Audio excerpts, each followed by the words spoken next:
बात जरा इस वक्त करते हैं, एक और बड़ी खबर इस वक्त हमारे पास आ रही है और ये रजौरी से इस वक्त हमारे सामने खबर आ रही है कि बैंक के खातों में आप पैसा तो जमा कर रहे थे और आपके पास जो पासबुक था वो भी सही था, यानी जितना पैसा आप जमा करते थे पासबुक पर भी उतनी एंट्री आती थी। लेकिन जब आप पैसा निकालने बैंक के पास चले गए तो पता लगा कि जो पैसा आपने जमा किया है आपके खाते में उसका आधा पैसा भी नहीं आया है। जी हां नाजरीन, यह किसी और शहर की कहानी नहीं है, यह जम्मू कश्मीर के मेंढर इलाके की कहानी है, जहां पर सेंट्रल कोऑपरेटिव बैंक में यह बड़ा घोटाला हुआ है और माना जा रहा है कि करोड़ों रुपए का हेर फेर मकामी बैंक इंतजामिया की तरफ से वहां पर किया गया है। 70 से ज्यादा एप्लीकेशन सामने पुलिस के सामने आई है जिसमें उन्होंने इस बात का इल्जाम लगाया है कि बैंक इंतजामिया ने उन्हें धोखे में रखा।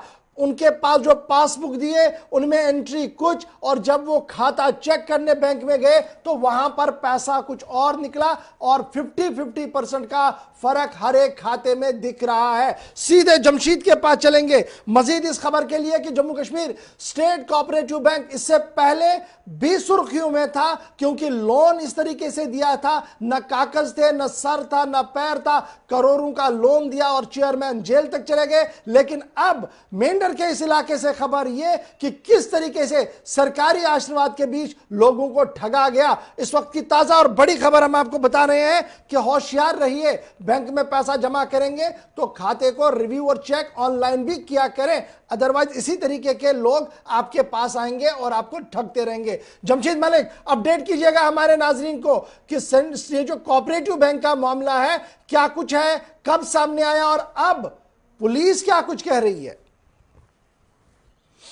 देखो, और बिल्कुल ये कोऑपरेटिव बैंक का मामला सामने आया 31 दिसंबर को, जब 31 दिसंबर को ब्रांच मैनेजर जो रिटायर हुए उसके बाद बैंक के अंदर से कुछ खबरें बाहर आना शुरू हुई कि बैंक के अंदर कुछ घोटाले हुए हैं और आहिस्ता आहिस्ता लोगों तक ये खबरें जब पहुंची तो लोगों ने अपने खाते चेक करने के लिए बैंक में पहुंचे। जब लोग बैंक तक अपनी कापियां लेके पहुंचे और कई लोग ऐसे थे, जिस तरह एक शख्स था जो कह रहा है कि मेरे बैंक कापी पर तकरीबन 20 लाख रुपए की एंट्री है और उसके बैंक के अंदर जो अकाउंट है, जो बैंक का खाता, उसमें सिर्फ 1.25 लाख रुपए की एंट्री हुई है, बाकी पैसा उसका गायब है। जब ये बात सामने आई तो उसके बाद एक एक करके बड़ी तादाद में लोग पहुंचना शुरू हुए और बड़ी तादाद में लोग, लगभग 70 के करीब लोग ऐसे पहुंचे बैंक में जिनके खातों में, जिनके बैंक कॉपी में कुछ रकम थी और बैंक के खाते में कुछ रकम थी। उसके बाद उनकी तरफ से एप्लीकेशनें, 70 एप्लीकेशनें इस वक्त पुलिस स्टेशन मेंढर के अंदर दी गई हैं। उसके बाद पुलिस की तरफ से फौरी कार्रवाई करते हुए बैंक मैनेजर को हिरासत में ले लिया गया है। मगर लोगों के पैसे की सबसे बड़ी वजह यह है कि यह बैंक जो कोऑपरेटिव बैंक है ये ऑनलाइन नहीं है, बल्कि सिर्फ कागजी तौर पर काम करता है, जिसके चलते इतना बड़ा घोटाला इसके अंदर ये हुआ। और हालांकि बैंक मैनेजर को हिरासत में जरूर ले लिया गया, मगर एक अकेले बैंक ब्रांच मैनेजर की गलती नहीं होगी, इसमें और भी लोग शामिल होंगे। उसको देखते हुए पुलिस की तरफ से अभी इस पर कार्रवाई की जा रही है। हालांकि बैंक की तरफ से जो बाकी हमला है, उनकी तरफ से जब भी बैंक खोलने की कोशिश की जाती है तो लोगों का जमावड़ा जमा होता है, उसके बाद वो फौरी बैंक दोबारा बंद कर देते हैं। पुलिस की तरफ से भी लगातार पूछताछ इसमें जारी है और साबका जो बैंक मैनेजर जो 31 दिसंबर को, सवाल यह है कि ये एक आदमी का काम नहीं है, ब्रांच मैनेजर पुलिस की तहवील में है, क्या कुछ और लोगों की गिरफ्तारी हुई है और जो डॉक्यूमेंट्स वहां पर है, जो लोग रसीद अपना दिखा रहे हैं, क्या पुलिस ने वो सारी अपने पास तहवील में ले ली है एविडेंस के तौर पर, या वैसे ही खाना पूरी करने के लिए सब कुछ किया जा रहा है? क्योंकि ये बहुत दूर दराज वाला इलाका है, मुश्किल से इस तरीके की खबरें बाहर आती हैं। देखो, और पुलिस ने पूरा रिकॉर्ड जो इस बैंक का था वो भी जब्त कर लिया है, इसके साथ जो लोगों के खाते के से वो भी ले लिए हैं। सारा सामान चेक करने के लिए पुलिस की तरफ से इसमें तेज कार्रवाई की जा रही है, क्योंकि इसमें दूर दराज के लोग और सबसे बड़ी बात थी मजदूर तबका के ज्यादा लोग हैं जिनका पैसा इस बैंक में, जिन्होंने मेहनत मजदूरी करके अपना पैसा एक एक रुपया जमा करके इस बैंक में जमा करवाया था कोऑपरेटिव में, और उनका पैसा लूट लिया गया है। हालांकि पुलिस की तरफ से जरूर ब्रांच मैनेजर को हिरासत में ले लिया गया, मगर उससे पूछताछ हो रही है और इसमें इंक्शाफ किया जा रहा है कि और लोगों की गिरफ्तारियां भी इसमें होंगी, क्योंकि ये अकेले एक ब्रांच मैनेजर के काम नहीं है। क्योंकि 3 करोड़ के लगभग घोटाला बताया जा रहा है कि इस बैंक में 3 करोड़ रुपए के करीब घोटाला हुआ है। उसके बाद पुलिस भी पूरी हरकत में है और एक सिर्फ बैंक अभी तक ब्रांच मैनेजर को हिरासत में लिया, और लोगों की तरफ से हर रोज पुलिस स्टेशन के बाहर या बैंक की शाख के बाहर लोग जमा होते हैं, क्योंकि इनके मेहनत मजदूरी का जो पैसा जिन्होंने ये घोटाला किया, जिस महकमे ने ये घोटाला किया, जिस बैंक ने ये घोटाला किया, क्या कोई जिम्मेदार वहां पर आया जिन्होंने देखा कि मामला है क्या और लोगों से बात की, उन्हें कोई एश्योरेंस मिली? क्या कुछ बैंक की इंतजामिया की तरफ से कहा गया ब्रांच को छोड़कर? क्या डिविजनल सतह पर या स्टेट हुकअप पर कोई वहां पर आया?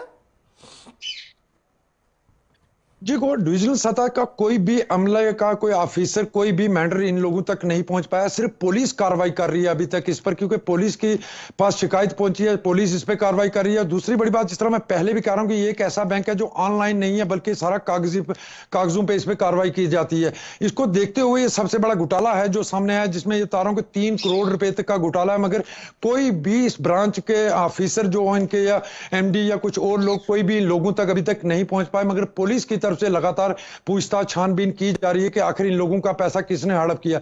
हालांकि बैंक मैनेजर जो था वो 31 दिसंबर को रिटायर हुआ, उसके बाद ये खबर बाहर आई, मगर पुलिस ने उसके बाद भी उसको हिरासत में ले लिया और उससे पूछताछ अभी भी लगातार चल रही है। बहुत बहुत शुक्रिया जमशीद मलिक ये खबर देने के लिए कि किस तरीके से बैंक के मुलाजमीन ने अवाम को ठगा है। दूर दराज का इलाका है, ये इलाका वो इलाका है जो शहर से भी दूर है, गांव का जो डिस्ट्रिक्ट हेडक्वार्टर है वहां से भी दूर है। और इस दूर दराज इलाके में स्टेट कोऑपरेटिव बैंक ने अपनी एक साख्त बनाई थी जिसको मसक किया अपने लोगों ने। और आज स्टेट कोऑपरेटिव बैंक ये जो ब्रांच मेंढर है, यहां पर 3 करोड़ से ज्यादा रुपए का गबन और घोटाला किया गया है और आवाम को 2-2 हाथों से लूटा है वहां के मकामी इंतजामिया ने। पुलिस ने अगरचे एफआईआर किया है, लेकिन स्टेट कोऑपरेटिव बैंक के जिम्मेदार अभी तक भी वहां जाने में नाकाम रहे हैं। सेंट्रल कोऑपरेटिव बैंक लिमिटेड के लोग अभी तक भी वहां पर नहीं पहुंचे हैं और ना ही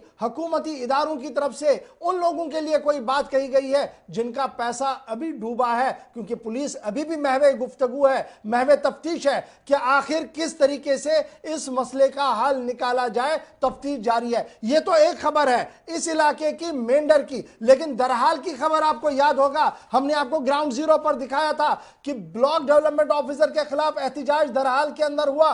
उसके बाद जब इंक्वायरी की बात हुई तो रातों रात उस पूरे कमरे का सफाया होता है, रिकॉर्ड गायब होता है। पुलिस वहां पर भी एफआईआर करती है, अभी गिरफ्तारी किसी की नहीं है। लेकिन आज हमने दोबारा इसका परस्यू किया खबर का, हमने कहा कि बताइए इन अवाम का पैसा जो 2-2 हाथों से आरडीडी महकमे के लोगों ने लूटा, उसका क्या कुछ बना? तो पुलिस ने क्या कुछ कहा है जरा पहले वो सुन लीजिए। डीएसपी दरहाल से जब हमने आज बात की, उन्होंने क्या कुछ कहा फटाफट से आप जरा वो भी याद रखिएगा, क्योंकि ये दोनों मामले 2 अलग अलग जगहों से है लेकिन दोनों दूर दराज इलाके के हैं।